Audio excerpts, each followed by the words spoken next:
Let me tell you a story, one that still makes my skin crawl whenever I close my eyes. A story that starts in a place we all remember, school. Specifically, my old high school.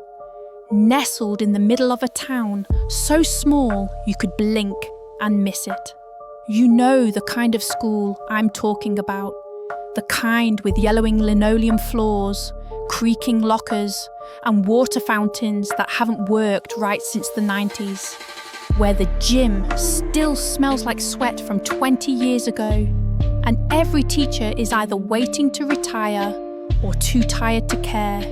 But even in that forgettable building, there was one place nobody forgot. The East Wing girls' bathroom. There were stories, sure, rumours passed down like ghostly folklore, seniors scaring freshmen, locker room gossip, exaggerated tales told at sleepovers.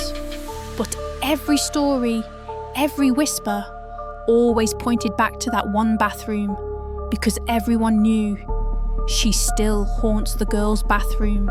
Everyone at Lincoln High knew about the East Wing bathroom, and everyone avoided it, even the teachers. It was always cold in there, even in August. The lights would flicker. Faucets would drip even when they were shut tight.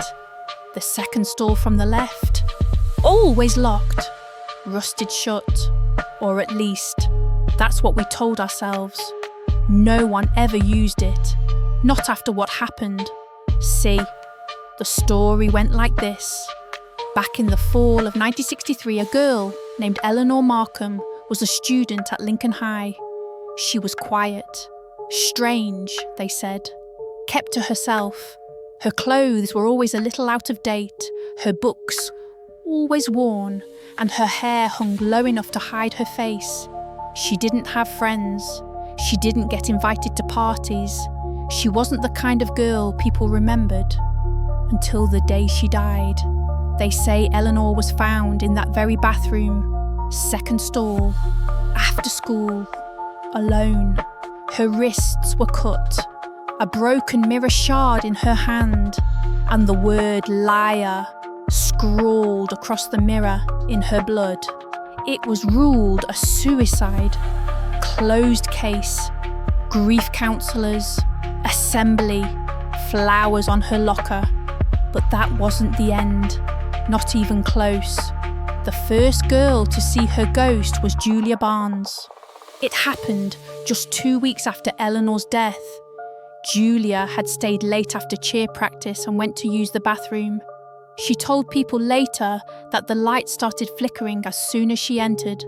And then she heard crying from the locked stall.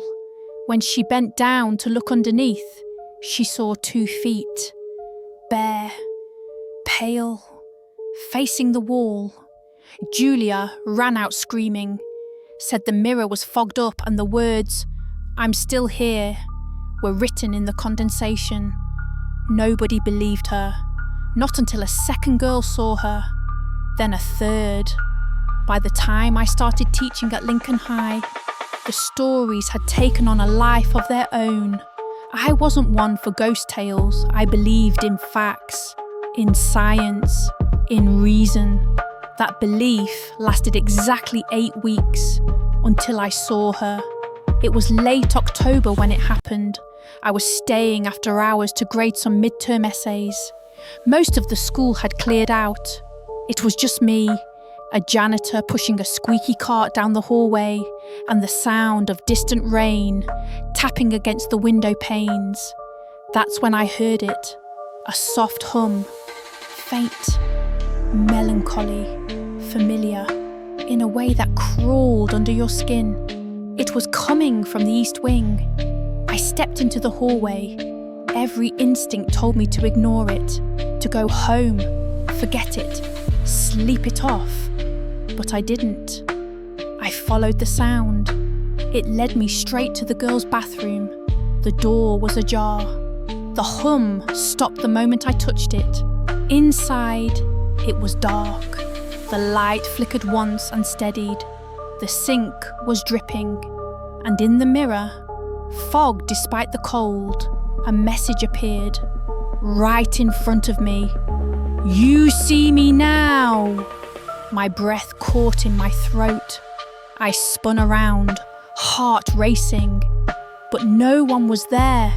I stared back into the mirror, my own reflection, and then another face, right behind mine. Just for a second, pale, hollow-eyed, lips cracked, hair matted and wet, like she'd stepped out of a lake. I blinked. Gone. I didn't sleep that night. I didn't sleep for 3 nights after that. And from that moment on, the bathroom became more than a legend. It became an obsession. I started asking questions. The other teachers, most laughed.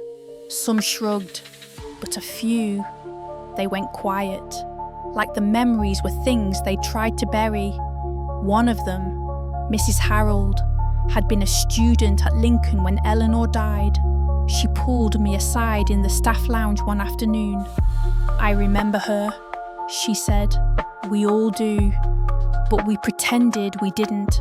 She was strange, sad, the kind of girl people made fun of without thinking." I asked her if the stories were true. She looked at me, and for a moment, I saw real fear in her eyes. "Just stay away from that stall," she whispered. "Some doors shouldn't be opened." But I couldn't leave it alone. I went back, again and again. I brought a tape recorder, a camera. None of it helped. The recordings would cut out. The footage would glitch. But every time, the mirror greeted me with something new. "Help me!" "I can't leave." She lied. I began to understand. Eleanor hadn't killed herself. Someone, or something, wanted her dead, and her spirit wasn't at peace. One night, after a school board meeting ran late, I stayed behind. It was raining. Of course it was. I walked the long corridor to the bathroom, the click of my shoes echoing off the tile. The air was colder than usual, like walking into a freezer. I stepped inside. The stall was open. For the first time in over 50 years, it wasn't locked. I didn't want to move, but I stepped in. The door creaked shut behind me. The light went out, and then I was not alone. I felt her before I saw her.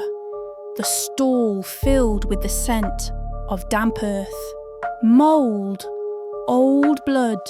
I turned, and she was there, Eleanor, but not as a ghost, not quite. She was halfway, stuck, her eyes locked on mine, empty but pleading. Her mouth moved without sound.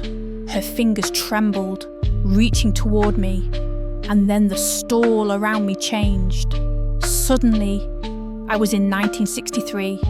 I saw her, alive, cornered by 3 girls, laughing, mocking her, locking the stall door, taunting her through the cracks. And when they left her there, alone, something broke inside her. She screamed, and no one came. The mirror shattered as she hit it with her fists, over and over. And when it broke, something inside the mirror looked back. Something not human.